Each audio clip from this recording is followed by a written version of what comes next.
Okay guys, so if you remember last class, we started with the user defined function. So how to create a function, how to call a function. So these were the things what we were discussing in our last session. So user defined function, syntax for creating it, def keyword followed by the function name. Inside the parenthesis, we will mention some parameters. So I already told you what is a parameter. So parameters are nothing but variables. So parameters are nothing but variables that we are going to give for that particular function. Then inside, of course, we have the colon. So inside the function, the first line is supposed to be the documentation string. And I told you what is a documentation string also. So it is nothing but it is going to describe your program. So it is going to give a description about the function. So it is going to provide description about the function, and it is optional. So it is not compulsory that you should have the documentation string. It is an optional section. In case you want to say something, what is this function? What is the purpose of creating this function? What is the logic for writing this function? You want to give some explanations, then we will put all these things inside the documentation string. And remember, documentation string should be a triple quoted string. So either 3 single quotes or 3 double quotes, whichever it is accepted. So documentation string is going to be a triple quoted string. Just remember that. Right. So what is the next point with which you have to go to through is we have the statements. So statements are nothing but what is the purpose of creating that function? The function is going to be created for some reason. So what is that purpose? What is the code of that function? So that is what you are going to give. Then of course we can make use of the return keyword. So there is a keyword called return. So you can make use of that return keyword. So keyword is what you call as your return, and purpose of this keyword is it is going to carry some information. It is used to pass some informations back to the place where you are going to call the function. Okay, so don't worry, we will, that is what we are going to be seeing next. So last class, a simple example, what we were doing, we created a function called addition. So then I did not pass any parameters first. This is starting, so no parameters, nothing. So inside that, I just created some variables. So I was going to say int input of. So we just say enter the number. So whatever number you want, you're going to enter it, and that number is going to be saved in the variable a. So like that, you can get how many ever variables you want. So how much ever variables you want, you can keep getting the values. So here I have got 3 variables. So after that, what I am doing? After that, what I am going to do is, I am going to say sum is equal to a plus b plus c, and then I am going to print the sum value. So I'm simply going to say print. So here you go. Inside the fstring method, I'm just going to give the value. Okay, so I'm going to say a plus b, okay, plus c is equal to, then what, that all the values are stored in the sum. So I'm giving my sum variable. So I'm going to execute something like this. And I already told you that every function that we are going to create, every function that you are going to create consists of 2 sections. So every user defined function consists of 2 sections. The first one is your function definition. So we have your function definition, and the second one is your function calling. So we have the function calling. So now I have created the function. So this is the function definition. So function definition is now over. So what is the next step I have to do? I have to call the function. I have to call the function. So how to call a function? Again, you know that, come back to the main program. Okay, come back to the main program in the sense like indentation. Be very sure how I am indenting. So first I'm just going to give a print statement.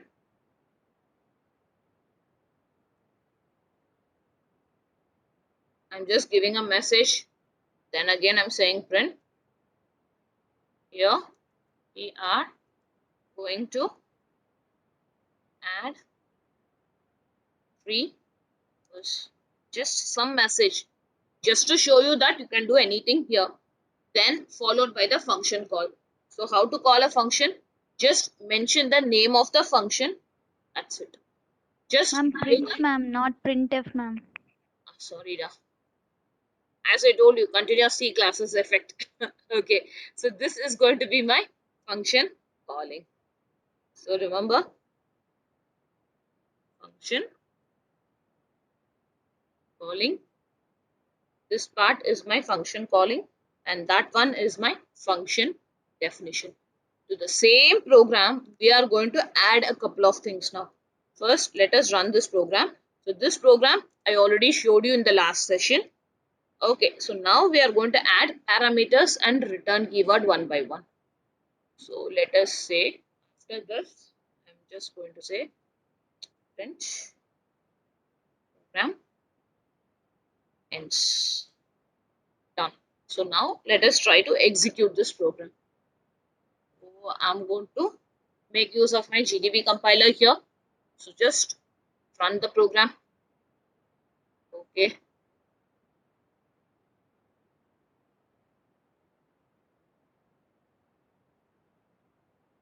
Seems to be having a problem with f string. Last time also the same was there. It was not accepting f string. Okay, no problem.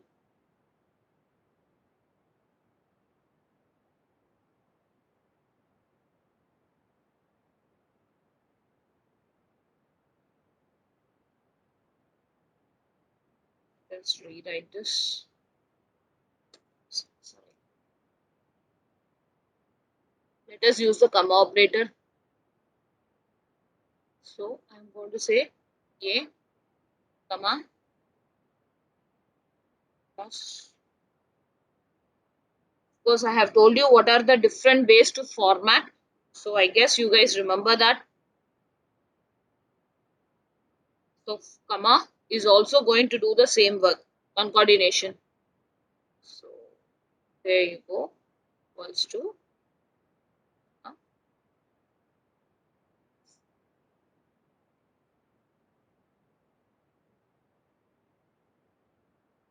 so first thing it is asking me, see what happens. How is the flow of the program going? Please understand. First, it will always start from the main.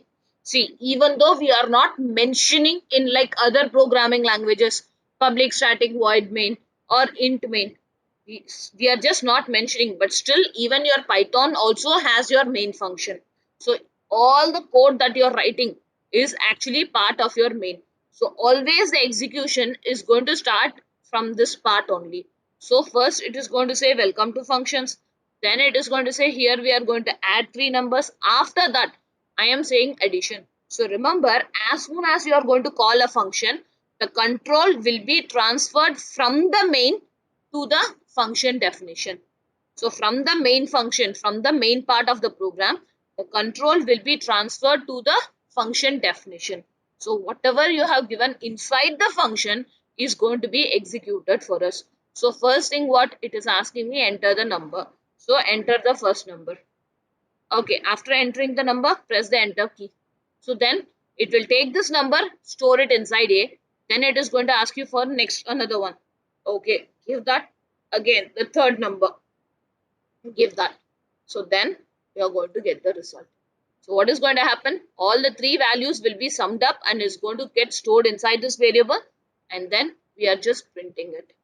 We are just printing. So A value, B value, C value equals to, this is the net result of it.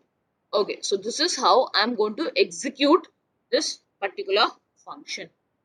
So how is this program going to work for me is like this. Okay, the same thing I can give here also. So when you are going to give here, only thing is I will not be using this printf. Inside this printf will not be there. That is the only difference between and other compilers and my Instack compilers. And remember why it is so, because in your exams, whenever you're going for any of your competitive exams, it is going to be asked in this manner only. You will be having something called a standard in. Inside this only you are going to be providing the inputs. So that is why we have designed the compiler in such a way that you will get practice to it. So output is going to be the same. So it is going to say welcome to the function. Then here we are going to add three numbers. Then the three numbers will be added. So once the function definition is completed, it will come back to the main program.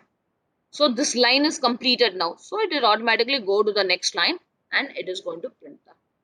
So this is how the program is going to be executed for us. So a simple example of how it is going to be working.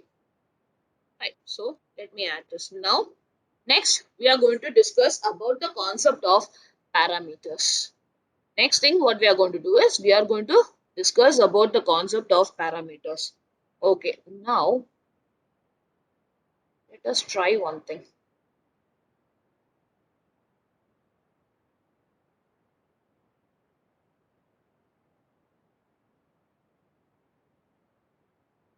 See what happens here. See what happens here.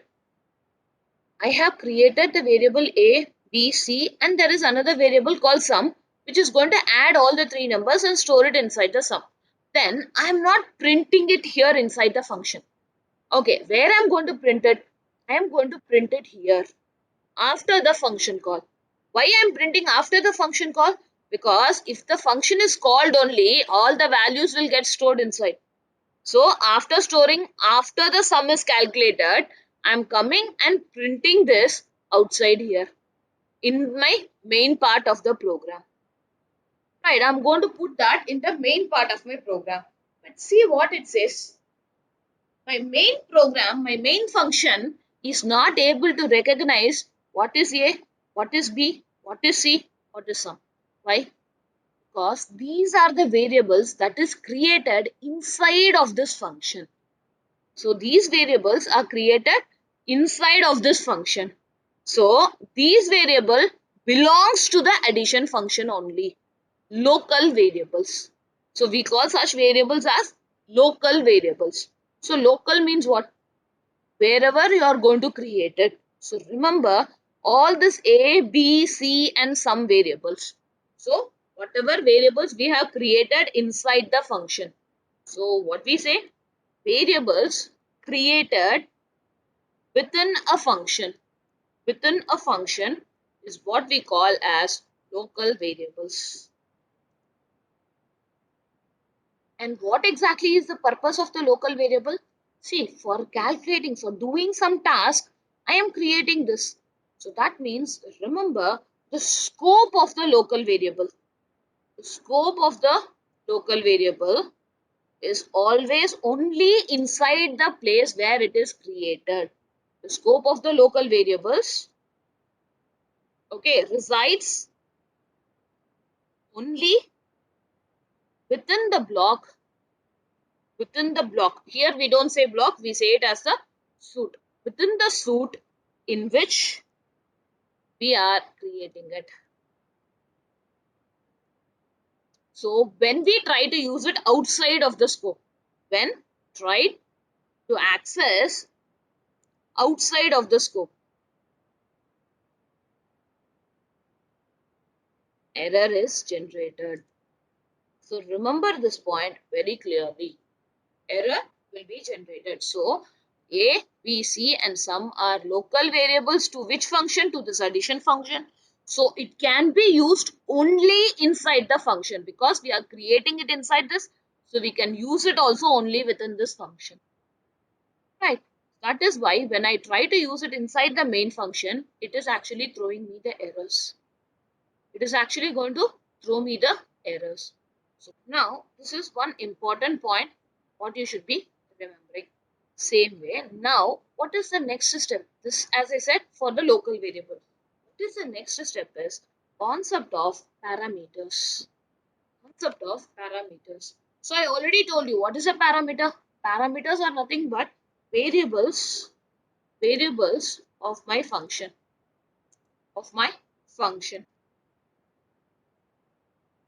So variables of a function is what we call as parameters. Right. So what is the purpose of a parameter?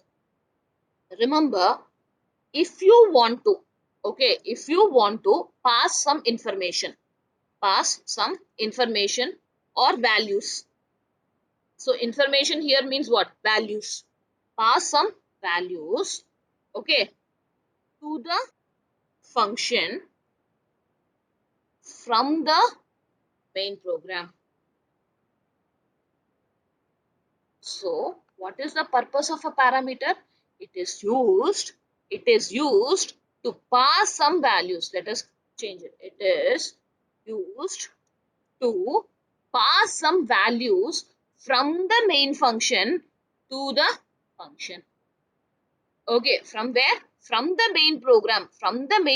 From this part of the program, you want to pass some information to these functions.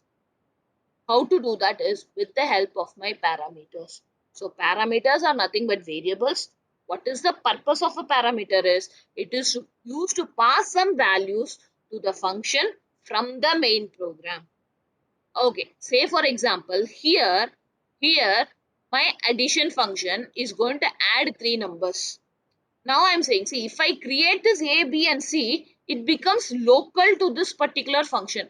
So what I am going to do is, I'm not going to create this inside this. I'm not going to create this inside this. I am going to create it in my main function. So I am going to create the variable A, B and C inside of my main function. Why? Because when I created inside of this addition function, what is the problem it becomes?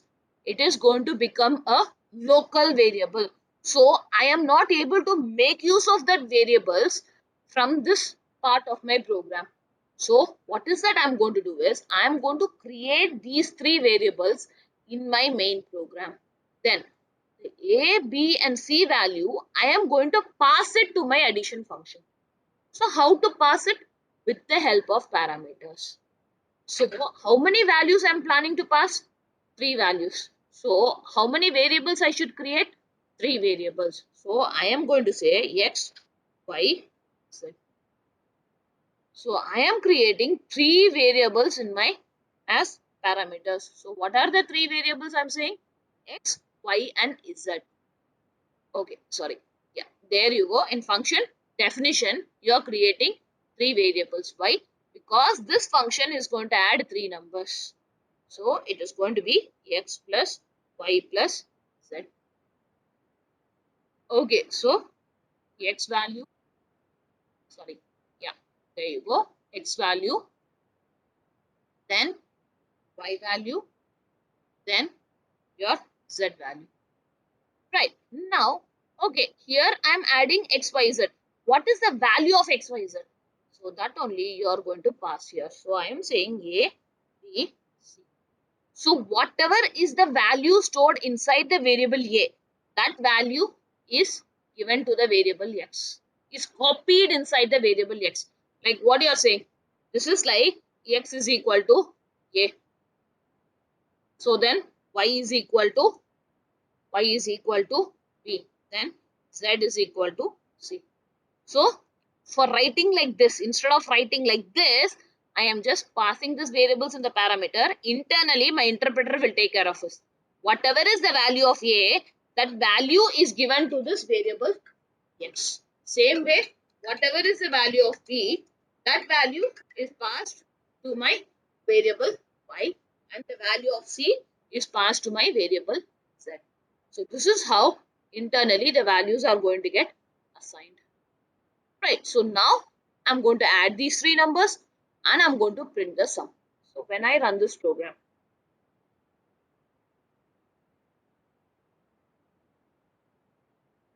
yeah, I forgot to add the comma. Done. So you should be adding the comma which is used for your concatenation purpose, right? Okay. See here. Same result. But here, what is the thing? I am creating this A, B and C variables in my main function. And from here, I am passing on the values, these values to my addition function. So this is what the purpose of your parameters is. Anything, any value you want to give from this function to your any function that you are going to create, then we will be making use of the concept of parameters. Okay, say for example, let us do one more thing. Now, instead of addition, I'm just going to say MSG. I'm creating a function. Okay, I'm going to create a function called message. Okay, so this function is going to take only one parameter, only single parameter. So remember one more thing, n number of parameters. N parameters can be provided for a function. So there is no restriction, can be provided for a function.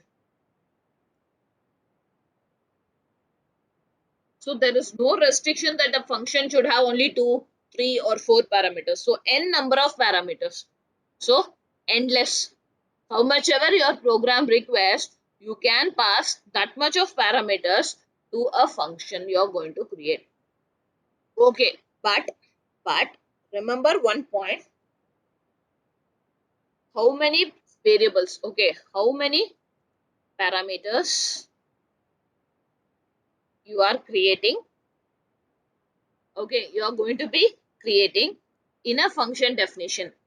Creating in function definition. Okay, that much of values. That much of values needs to be passed in function calling.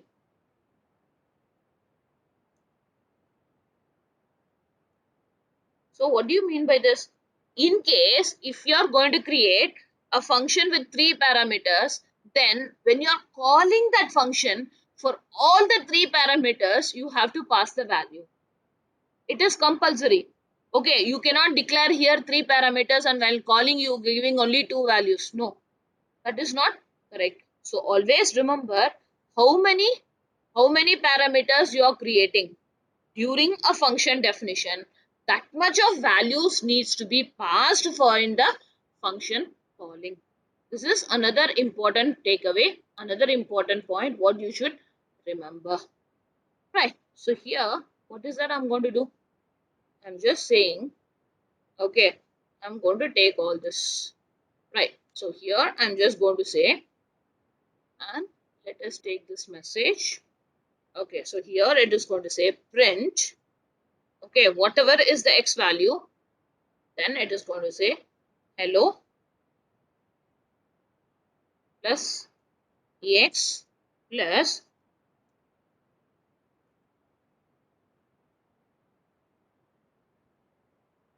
okay, this is what it is going to print for me. This is what the program is going to do. The message function, whatever the value you are passing here for x. Okay, let us say yes. I'm giving a comma. Okay, I'm not even using the plus. I'm giving a comma here. So whatever is the value you're giving for x, it's going to say hello x. How are you doing? That's it. Very, very simple function. So only one parameter it is going to be having. So whatever is the name of the function, the same name you should be mentioning in the call. And here you have to pass the value. Okay. So now what is yes? I am saying yes is equal to input of, okay, input of enter a name. So I'm asking the user to enter his or her name. So whatever name they are going to give, that name I'm storing it inside the variable yes, and that variable I am passing as a parameter. So remember what is going to happen? Whatever is the value of yes is copied inside the, I mean whatever is the value of this variable yes is going to be copied for the yes. So when you run this program, see what it asks first, welcome to function. Why? Because always the execution will start from the main function only. So after that, see what it asks, enter your name. Okay, give your name. Okay, give your name. I'm giving my name. Then I'm pressing the enter key. See what it says. Hello Anisha, how are you doing? Because that is what I'm asking the program to do. So it is not necessary that you have to always pass only numbers. You can pass anything as a parameter, any type of values. You can pass a name, I mean a string value, an integer value, a float value, a complex number, boolean value, all the valid data types. Whatever the data types we have studied, we can pass that as our parameter. So there is no restriction on what parameter, what is the thing that I am going to be passing. So remember that very clearly. Okay, so another example of using your parameter is now. Now check out this program. Okay, check out the same program where I am getting the value. Okay, I am getting the value from user, but I'm not going to pass it.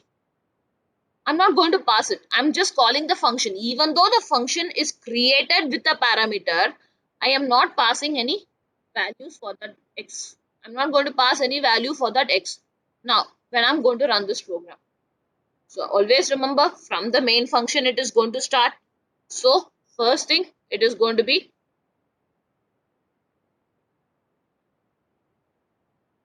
yes, give me a second.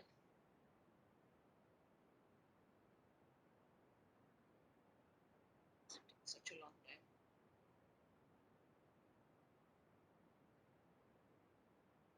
There you go. I am not going to pass the value. Okay, so let me just go to the standard in. I'm going to give the values. Okay, the program. See what it says. Welcome to the function. Yes, welcome to the function is there. But after that, see what happens. After that, see what happens. The value of yes is also stored. If you want, let us print it. So I'm just going to say print yes. Run it again. See what happens. Welcome to function. Then the value, whatever value I'm giving here, that value is taken and it is stored inside the variable. That line is also working. Then I'm saying print yes. Yes, that is also working. But when it comes to the function call, see, I'm getting an error.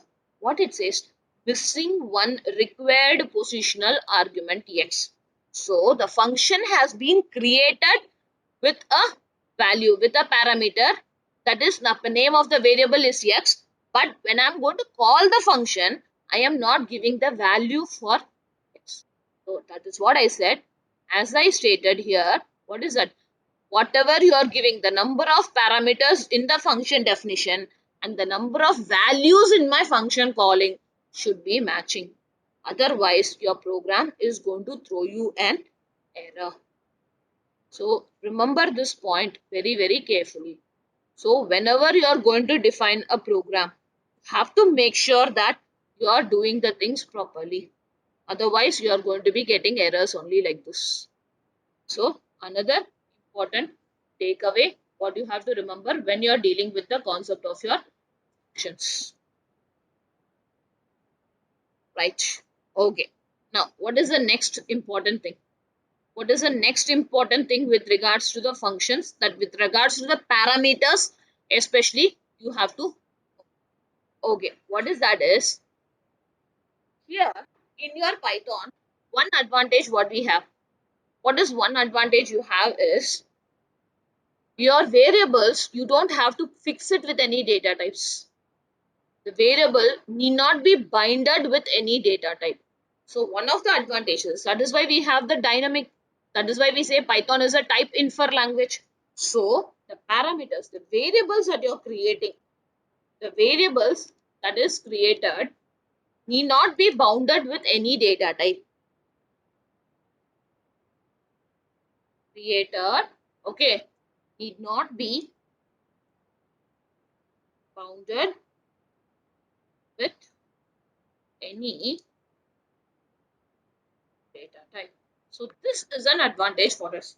So how is this advantage coming to play in a function? How is this advantage is part of your function? Just have a look here. So let us go back to our addition program. Yes, let us go back to our addition program. Right. So here, what I am going to say is, I am going to say eval of. You remember the eval function? So whatever value you are giving, the data type is going to be accepted for that. So here, what is it I'm going to say? I'm going to say eval of. So first I'm saying welcome. Then I'm saying A, B, C. I'm getting three values. But see here, I am making use of the eval function. Then I'm calling the function by passing the 3 parameters. Then I'm saying program ends. Right. Okay. Now, what I'm going to do first time, I'm giving the values like this and I'm going to run the program.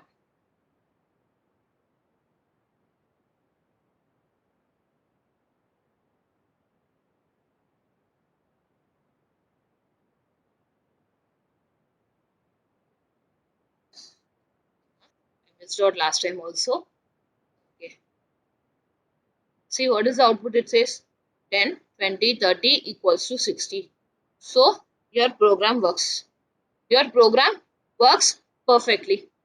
Okay, so this is the input I'm giving. Okay, so it is not necessary that you have to give it in a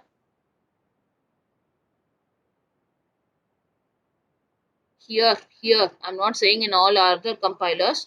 So here, see what happens. Okay, done. Okay, so this is the input you're giving, and this is the output I'm going to be getting. Now, the same program, I'm going to be running with a different set of values. But see here, what is the value I'm going to give? See here, what is the value I'm going to give? I'm going to say 10.25, 20.85, and I'm saying 30.45, something like this. Okay, something like this I'm giving, and I'm executing the program. See what it says. Now also my program is getting me an output. So remember the A, B and C variable. Since I'm using the eval function and since it is not bounded with any type of data, whatever value you give, it belongs to that data type. That's it. If you're giving an integer number, it is going to be integer. If you're giving a string number, if you're giving me a floating point number, it is going to be of a float data type. So it is not bounded with any data type. Same thing happens here.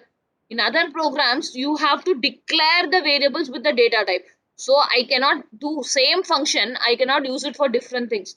But here, the option is available for me.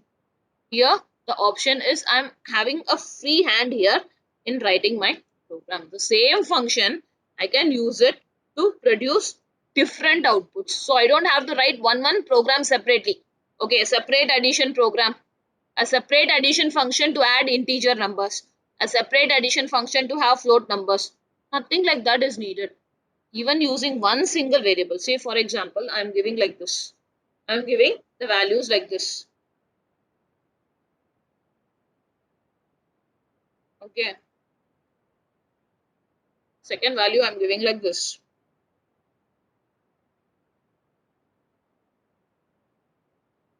Third value I'm giving like this.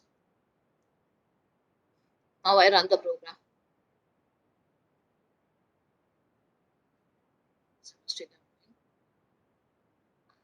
Yeah.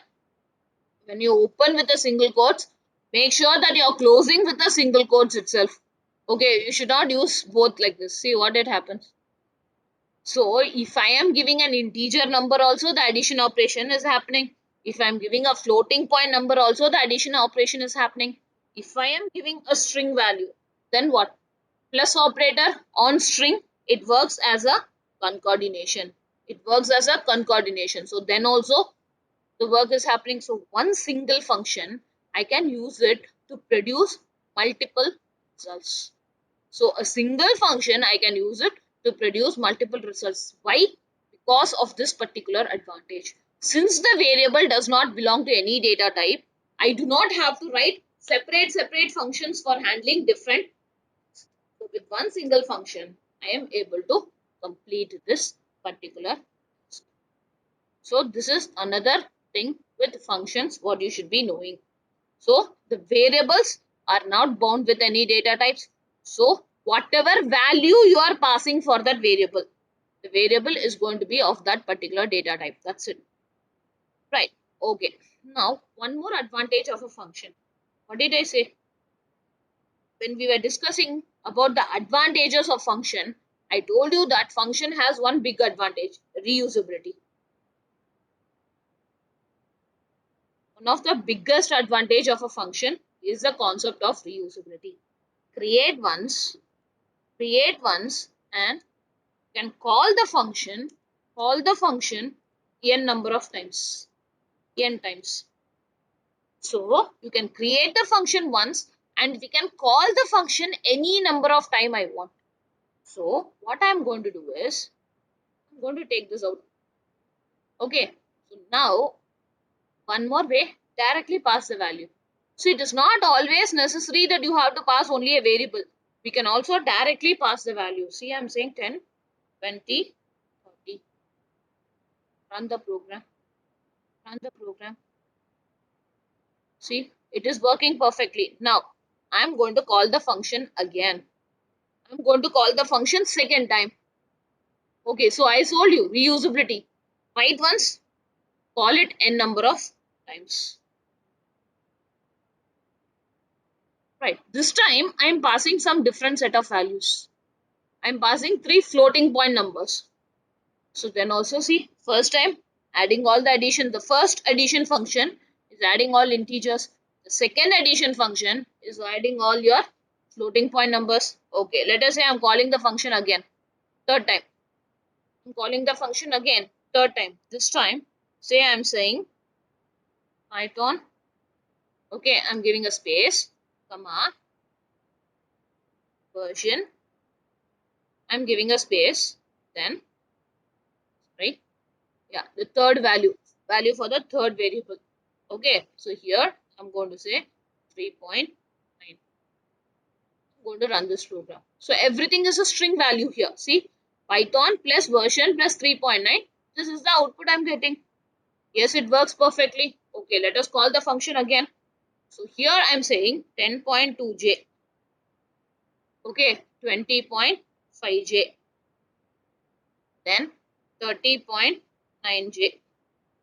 So what are these? Complex numbers. I'm passing three complex numbers. See, it is also getting added. Remember, real part will be added with the real parts and the imaginary parts will be added together. Only with the imaginary part. Like that only the addition is going to take place. Okay, call the function again. As I told you, n number of times. N number of times you can call true, false, true. So what is that I'm saying? True, false, true. See what is the result I'm getting? Why? True means number 1. I told you true is always represented by the value 1. False is always represented by the value 0. So 1 plus 0 plus 1. So it is giving you the number as 2. So call the function calling n times. N number of times you want. You can keep on calling the function. What is going to happen? Every time when you call the function, whatever you are written inside the function, so whatever the code you have written in the function, that is going to get executed for us. That piece of code is going to get executed for us. So from the main function, whenever you see a function call, the control will automatically go to the function definition. Whatever code you have given inside will get completed. Once it is over, it will come back to the main function. Now since this line has been completed, it will automatically go to the next line following that. So the next line is another function call. So again it will go. Once the work is done, it will come back. Again another function call. So it will go. So like this, it is going to keep on happening for us. Okay, so this is another example for your functions and parameters concept. So remember, a function that you're creating can be called n number of times within a program. So that is the biggest advantage what I have, and that ensures the concept of my reusability. Okay, so I will add the output also. So what will be the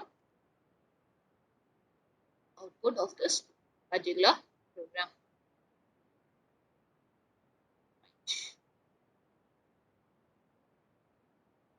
There you go. Right. So now we are going to look into the next keyword. Now we are going to look into the next keyword that we are having. What is that keyword? Return. Now we are going to discuss about the keyword return. Now we have know what is a parameter. So purpose of a parameter is from the main function You want to pass some information to your function that you have created.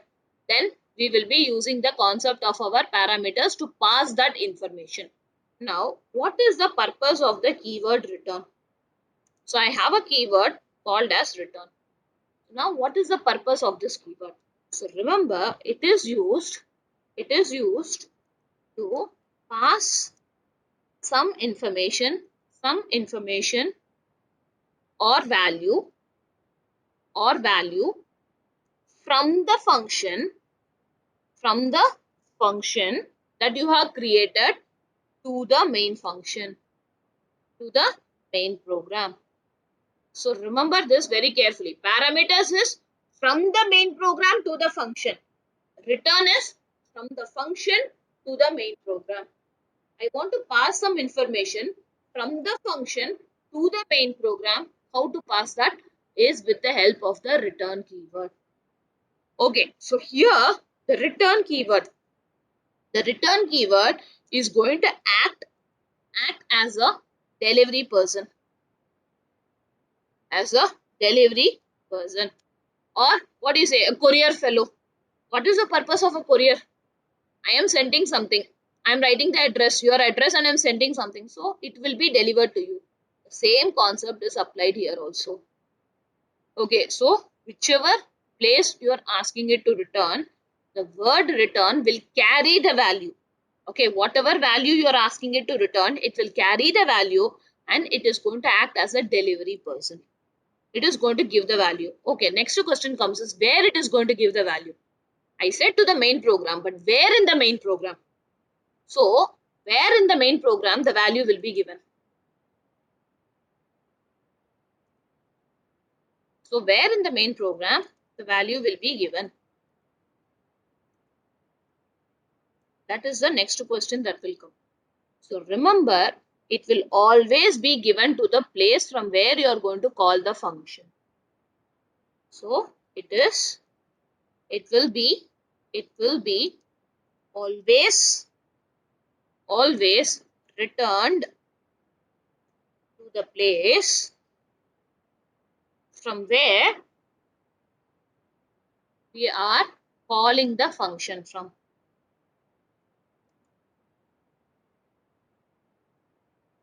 So where I have main function, main program is there. My main program is so big. I'm having some 100 lines inside my main program. So when I pass a value from my function to which part where the main program, the value is going to come is always to the place from where you are going to call the function. Simple concept here. You are buying something from Amazon or Flipkart. You don't like the product. So whom will you return? From the person whom you are buying it from. Will you buy a product and then return it to Flipkart? No. From Amazon you are purchasing. You are going to return it to Flipkart. Will he accept?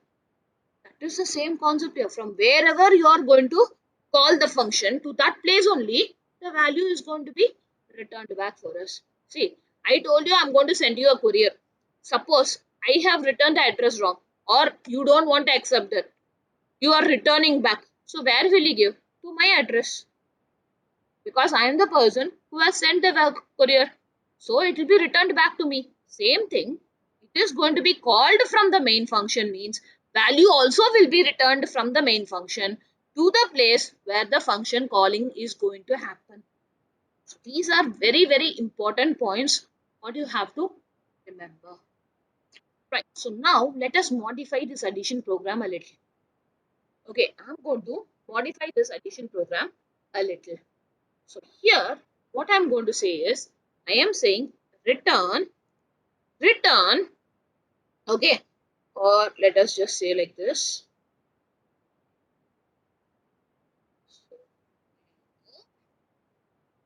return some. I'm using the return keyword and then I'm saying what it needs to return. I'm saying return sum. What is sum? Sum is the one which is adding all the three numbers and the result is stored inside sum. So I am saying return sum. So where it is going to return? To the place from where you are going to call the function.